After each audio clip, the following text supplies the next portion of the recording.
Thank you for joining me on Delicious by Debbie. I have been asked to repeat my video on making yogurt in my Instant Pot. So I'm going to show you how I do that. And first of all, I have some spray, and I'm going to spray it because when I put it on saute to get the temperature up, sometimes it wants to stick a little bit, scorch. So I'm going to put some spray in it.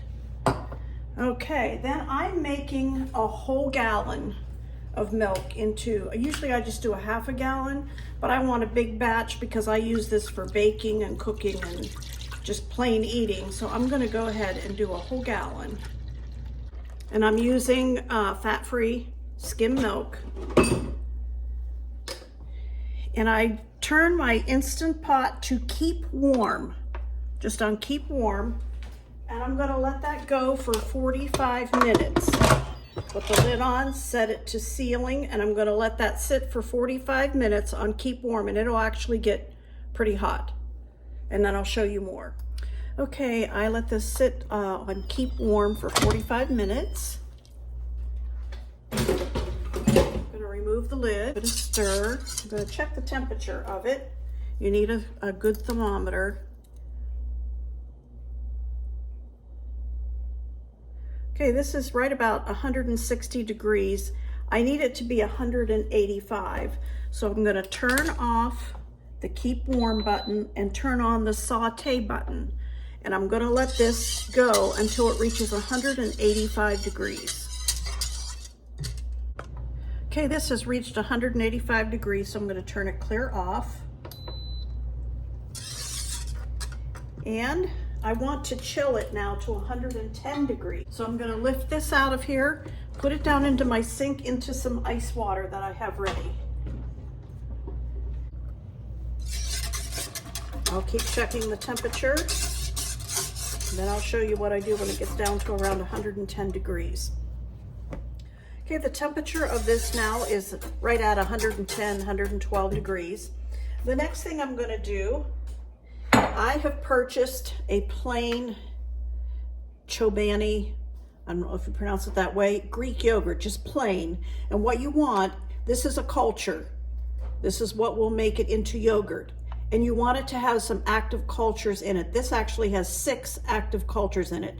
That's why I use this one.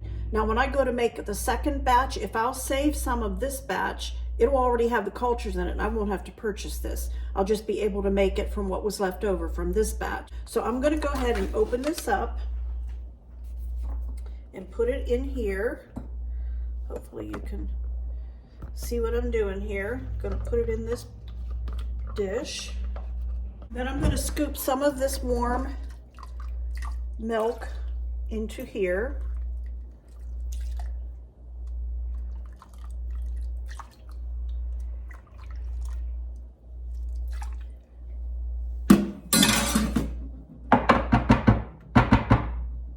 I'm going to take the whisk and I'm going to whisk this all together.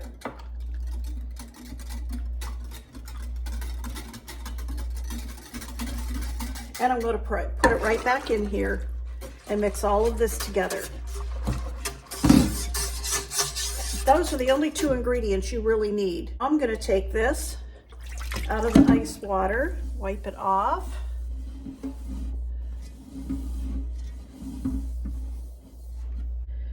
Okay, now that I've got that yogurt mixed in it, that culture, I'm going to put it back in here.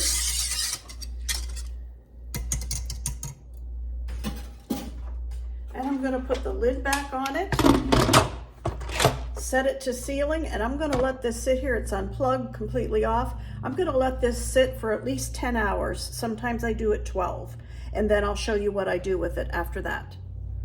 Okay, my yogurt in my Instant Pot has been sitting for like 10 hours now.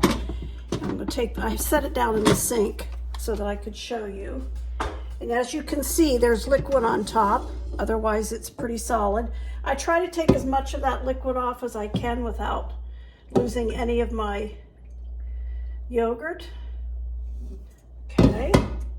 And then I have a big Fiesta ware bowl. Doesn't have to be that, it can be whatever.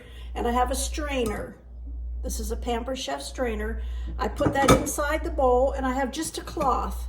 I just cut this from a piece of an old sheet. And I put that in it to strain it. If you have a cheesecloth or a straining bag, that's perfect. But I take this now, and I'm going to pour my yogurt into that. I'm going to put it in the refrigerator, and I'm going to let it set overnight. And in the morning, I will get it out and put it into a container so that I can use it. Okay, I let this yogurt sit overnight in the refrigerator and let it drain through my strainer. And I'm going to go ahead and, as you can see, it has strained, and I'm going to take this out of here. I want to show you how much whey comes off of the, I hope you can see that. That's what comes off of the yogurt after it's done.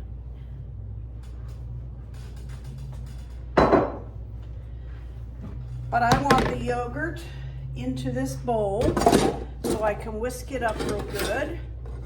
And it's fairly easy to do this because it's coming away from the cloth anyway. And now that the yogurt is done, I like to take my whisk and just really get it creamy. Sometimes I have to add a little more whey back into it if it got thicker than I want.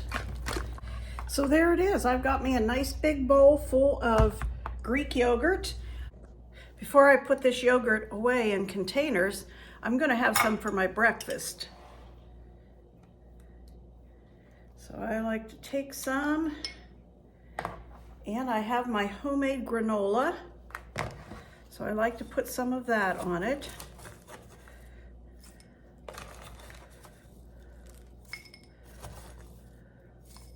And that will be my breakfast. I also like to eat it with fruit. This morning I'm just doing my yogurt or my granola. That is so good. I hope you'll give it a try.